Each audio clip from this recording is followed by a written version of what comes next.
ఈరోజు అరటి తురుము కట్ట మిట్ట మిక్చర్ చేసి చూపిస్తున్నాను. లాస్ట్ వరకు నా వీడియో ఫాలో అవ్వండి. డ్రై ఫ్రూట్స్ కిస్మిస్, బదాము, శనగపలుకులు, జీడిపప్పు, ఈ కరియాపత్తా, పచ్చిమిర్చి 3 నుంచి 4 మిర్చీలు ముక్కల కింద కోసుకోవాలి.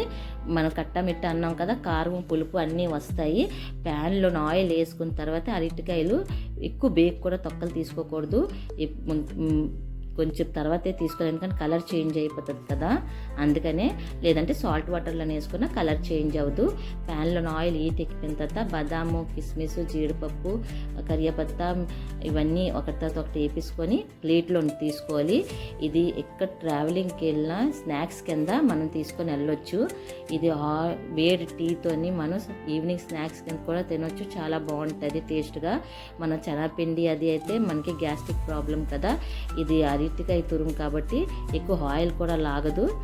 వేగిపోయిన తర్వాత ఒక బౌల్లోని సాల్ట్ తీసుకొని, ఆ సాల్ట్ ఎందుకంటే వాటర్ వేసుకొని కలుపుకోవాలి, ఎందుకంటే ఈ అరటికాయ తురుములోనే వేసుకుంటే సాల్ట్ పడుతుంది. ఆయిల్ హీట్ ఎక్కిపోయిన తర్వాత అరటికాయ డైరెక్ట్ ఆయిల్లోనే మనం తురుముకోవాలి, ముందు తురుముకోవడానికి అవ్వదు. వేసుకున్న తర్వాత సాల్ట్ వాటర్ స్ప్రింకిల్ చేసేసి ఇది వేపుకోవాలి. ఇది కొంచెం వెంటనే కలుపుకోకూడదు, వేసుకుని వెంటనే కొంచెం వేగిన తర్వాత కొంచెం మీదకి తేలిన తర్వాత అటు ఇటు తిప్పుకొని మనం ఫ్రై చేసుకోవాలి. ఇది 5 to 6 minutes తీసుకుంటుంది ఫ్రై అవ్వడానికి. దాని తర్వాత ఇది మన డ్రై ఫ్రూట్స్ అని వేపుకున్నాం కదా, అది మనం అరటికాయ తురుములోనే వేసుకొని ఆమ్చూర్ పౌడరు, పెప్పర్ పౌడరు, పంచదార కొంచెం మిక్సీ చేసుకున్నాను, ఒక స్పూను, పెద్ద స్పూన్తోనే మిక్సీ చేసి. సాల్ట్ సరిపోలేదు నాకు, మళ్ళీ సాల్ట్ వేసుకున్నాను.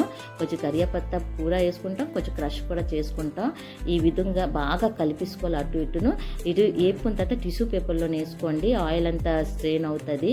ఈ విధంగా జార్లో వేసుకొని ఎక్కడ ట్రావెలింగ్కి వెళ్ళినా మనం పట్టుకొని వెళ్ళి స్నాక్స్ కింద తింటే చాలా టేస్ట్గా ఉంటుంది. ఒకసారి నేను చేసిన విధంగా మీరు ట్రై చేసి చూడండి.